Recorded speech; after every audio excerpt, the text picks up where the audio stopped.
बिस्मिल्लाहिर्रहमानिर्रहीम। आज मैं आपके लिए लेके आई हूँ बहुत ही मज़ेदार, टेस्टी और नहायत ही मज़े की रेसिपी। समर सूप के तौर पर आप इसको यूज़ कर सकते हैं। बहुत मज़े की ये रेसिपी बनेगी। अस्सलाम वालेकुम व्यूअर्स, खुश रहें, आबाद रहें। चले जी, आज की हम अपनी रेसिपी स्टार्ट कर लेते हैं। सबसे पहले तो मैंने यहाँ पर खीरे लिए हैं। एक जो अदद मैंने खीरा है उसको मैंने इस तरीके से मैंने सारा ऊपर से छिलका रिमूव कर लेना है, अच्छी तरीके से साफ़ कर लेना है। दूसरे को अच्छी तरीके से धोकर हम इसको साफ़ कर लेंगे। इसी तरीके से एक मैंने चुकंदर लिया है, चुकंदर का भी ऊपर से अच्छी तरीके से सारा मैंने साफ़ करके धो के ऊपर से छिलका मैंने उतार लेना है। छिलका उतारने के बाद इसकी ऊपर से जो डंडियाँ हैं वो भी मैं उतार लूँगी, जो ऊपर वाला हिस्सा होता है, और नीचे वाला जो हिस्सा होता है वो भी हम छुरी की मदद से इस तरीके से उतार कर साफ़ करके रख लेंगे। अब मैं इसको आपको कटिंग बता दूंगी कि कटिंग हमने किस तरीके से के साथ हमने करनी है। इस तरीके से आपने खीरे को दरमियान से कट लगाकर इस तरह हमने इनको कट कर लेना है। छोटे छोटे पीसेस में हम इनको कट करेंगे, बहुत ज़्यादा बड़ा हमने इसको कट नहीं करना। इसी तरीके से हमने जो छिलके के साथ जो खीरा है उसको भी हम इसी तरीके से कट करेंगे। दरमियान से कट लगाकर इसको छोटे छोटे पीसेस में कट कर लेना है। सब्ज़ प्याज जो है, और सब्ज़ प्याज का जो आगे वाला हिस्सा है प्याज का, उसको भी हमने बारीक बारीक चॉप कर लेना है। और जो पीछे वाला सब्ज़ प्याज है इसको भी हमने बेहतरीन सा बारीक बारीक सा कट कर लेना है। बहुत मज़े का सब्ज़ प्याज का इसके अंदर फ्लेवर आता है। आप भी ज़रूर सब्ज़ प्याज इसके अंदर ऐड कीजिएगा जब आप ये रेसिपी बनाएंगे। चुकंदर को अब हम कश कर लेंगे।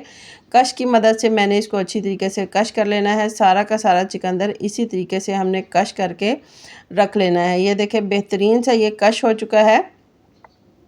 यहाँ पर चुकंदर कश करने के बाद सब्ज़ प्याज मैंने इसके अंदर ऐड कर दिया है। अब मैं इसके अंदर ऐड करूँगी खीरा।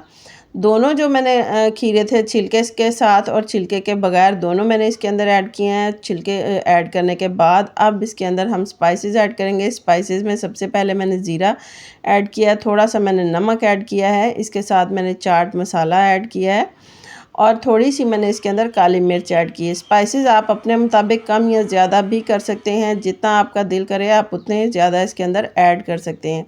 अब इसको अच्छी तरीके से हम हिला लेंगे, मिक्स कर लेंगे। सारा का सारा जो है वो मिक्स हो जाएगा, मसाले मिक्स हो जाएंगे। अब इसके अंदर मैंने ऐड कर दिया है दही। दही के अंदर मैंने पहले थोड़ा सा पानी ऐड किया था, फिर मैंने उसको अच्छी तरीके से फेंट कर इसके अंदर मैंने ऐड कर दिया है। बहुत मज़े की ये रेसिपी बनेगी, आप इसको बनाएं, आपको ज़रूर पसंद आएगी। ये देखें, बेहतरीन सा ये पेस्ट सा बन चुका है। अब इसके अंदर मैंने पुदीने के पत्ते ऐड कर देने हैं, साथ में सब्ज़ धनिए के पत्ते मैं इसके अंदर ऐड करूँगी। ऐड करने के बाद इसके अंदर मैंने सब्ज़ प्याज और सब्ज़ मिर्च मैंने बचा कर रखी थी वो मैंने इसके अंदर ऐड किया है, और साथ ही मैंने इसके अंदर एक अदद अंडा ऐड कर दिया है।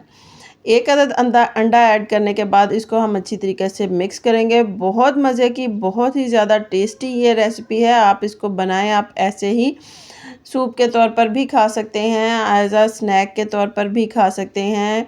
फीलिंग और फुलनेस का एहसास देगी, गर्मी का एहसास बिल्कुल ख़त्म हो जाएगा जब आप इसको बनाएंगे। बहुत मज़े की ये रेसिपी बनेगी। इसको आप बनाएं, खाने के साथ आप मेहमानों को भी पेश कर सकते हैं, अपने लिए बनाएं। बहुत ही ज़्यादा मुफीद और फ़ायदेमंद है। अगर आपको मेरी ये रेसिपी पसंद आए तो प्लीज़ इसे लाइक करें, शेयर करें, मेरे चैनल को सब्सक्राइब करें। अल्लाह हाफ़िज़।